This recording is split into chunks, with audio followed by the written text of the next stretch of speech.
लियाकत बाग रावलपिंडी में मोहतरमा की शहादत।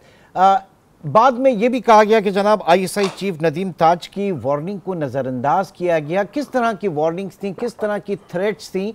क्योंकि जाहिर है कि एक जब आप इस लेवल के आप लीडर हैं, स्टैचर आपका इतना बड़ा है, तो एहतियात भी तो लाजमी थी। हुआ क्या था? देखिए, मैं इस पे बहुत हतमी तौर पे नहीं बता सकता। अगर मैं वहाँ मौजूद होता तो यकीनन मेरा ख्याल है, ज़ोम है मेरा, कि मेरे से ज़रूर मशवरा करती और करती थी ऐसे मामलात पे। फिर कहती थी आप तो चूँकि वज़ीर दाखिला भी रहे हो, आपसे पूछना ज़रूरी होता है। पर मैं उन दिनों में, आपको याद होगा कि वो हमारी वकला की जो मूवमेंट चल रही थी, उसके पादाश में नज़रबंद किया हुआ था मुझे परवेज़ मुशर्रफ ने। और मैं टेलीविज़न के सामने बैठा देखता 5:02 या 10 इसमें उसी 5 के इर्द गिर्द था कि सडनली धमाके हुए जहाज़ पे। अब उससे पहले क्या हुई, क्या शाम, वो नाहिद को ज़्यादा मालूम होगा, सेनेटर सफ्दर अब्बासी साहब को ज़्यादा मालूम होगा, रहमान और पार्टी के बहुत सारे और लोग हैं, मलिक साहब मरहूम हो गए तो उनसे, लेकिन मैं उनमें चूँकि नहीं था, फिजिकली ही नहीं था, सही, तो मैं बहुत ज़्यादा नहीं कह सकता। ओके, अगर आज मोहतरमा जिंदा होती, बकीद हयात होती, तो पाकिस्तान का सियासी मंजरनामा, जो पॉलिटिकल होराइजन है, वो किस तरह का होता? फिर उनके जाने के बाद कितना नुकसान हुआ, इसको पहले जरा हम डिस्कस कर लें कि कितना नुकसान हुआ इस मुल्क का मोहतरमा के जाने के बाद।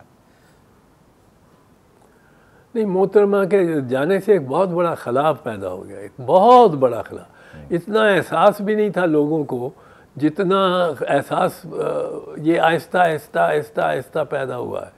जब अब उलझने सियासत की आ रही हैं, बीच में अस्करी इदारे आ रहे हैं, बीच में अदलिया का आ रही है मामलात, अब कोई ऐसी हस्ती नहीं जिसकी लोग मुतफ़िका तौर पे इज़्ज़त करने को भी तैयार हो सकते हैं, और हो जाते हैं और करते भी हैं, चाहे उनके ख़िलाफ़ भी हो, उनकी तारीफ़ करनी पड़ती है उनको। ना ऐसी कोई हस्ती है जो सबको, जो यूनाइटेड फ्रंट्स बनाने में जिसने बहुत काम किया हो। इसका क्रेडिट हम अक्सर सबसे ज़्यादा हमारी हम असर जो है हम दे देते हैं नवाबजादा नसरुल्लाह साहब को। बिल्कुल, बेशक उनकी भी कुछ इसमें किरदार था, लेकिन मैं आपको एक चीज़ बता दूं, अगर बीबी शहीद का उनके जो प्रोजेक्ट्स थे, अब पीडीएफ बना दी, अब यूडीएफ बना दी, अब एमआरडी बना दी, तो एमआरडी उनमें से सबसे फ़ाल इत्तेहाद था जिसने बड़ी कुर्बानियाँ दी, और 8 साल तक वो इत्तेहाद लड़ता रहा, जब तक 1985 की गैर जमाती ही सही इलेक्शन नहीं हुए। वो मजबूर किया ज़ियाउल हक को और फ़ौज को कि वो इलेक्शन कराए।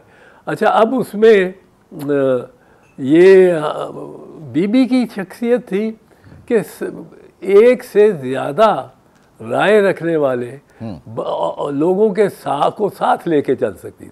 ठीक, एक की राय अलिफ है, एक की राय बे है, एक की राय जीम है, दाल है, आपस में वो उनका इख्तिलाफ होंगे।